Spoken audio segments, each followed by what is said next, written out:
ในอาทิตย์ที่ผ่านมาที่โรงแรมคลาวพลาซานครหลวงเวียงจันทน์ได้มีกองประชุมร่วมมือด้านกสิกรรมสีเขียวลาวเกาหลีประจำปี 2025 โดยการเป็นประธานร่วมของท่านปริญญาเอกนางจันทครโบรพันธ์รองรัฐมนตรีกระทรวงกสิกรรมและสิ่งแวดล้อมท่านจุงยุงซูเอกอัครราชทูตสาธารณรัฐเกาหลีประจำลาว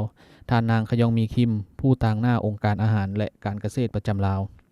มีบรรดาท่านหัวหน้ากรมรองหัวหน้ากรม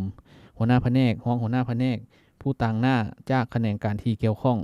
ภาคเอกชนเข้าร่วมอย่างพร้อมเพรียงจุดประสงค์ของกองประชุมในครั้งนี้แม่นเพื่อกำหนดแผนยุทธศาสตร์ในการหันเปลี่ยนกสิกรรม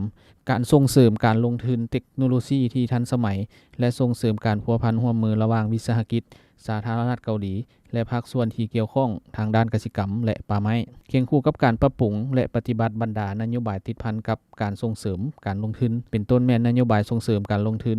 นโยบายส่งเสริมด้านการนำใช้ที่ดินของรัฐรวมทั้งนโยบายแห่งชาติว่าด้วยการส่งเสริมการปลูกฝังการส่งเสริมการเลี้ยงสัตว์และการประมงที่ประชุมท่านปริญญาเอกนางจันทครโบรพันธ์รองรัฐมนตรีกระทรวงกสิกรรมและสิ่งแวดล้อมได้เน้นถึงความสำคัญของการเพิ่มทวีการร่วมมือการช่วยเหลือเพื่อพัฒนาอย่างเป็นทางการและการค้าในสุกยุให้ภาคส่วนที่เกี่ยวข้องเรียนรู้ประสบการณ์ของสาธารณรัฐเกาหลีในด้านกสิกรรมอัจฉริยะเพื่อหันระบบกสิกรรมของลาวให้ทันสมัยการพัวพันทางด้านการค้าและการลงทุนแม่นได้รับการเพิ่มทวีขึ้นเป็นก้าวๆโดยเฉพาะแม่นการร่วมมือในเวียกงานของเขตกสิกรรม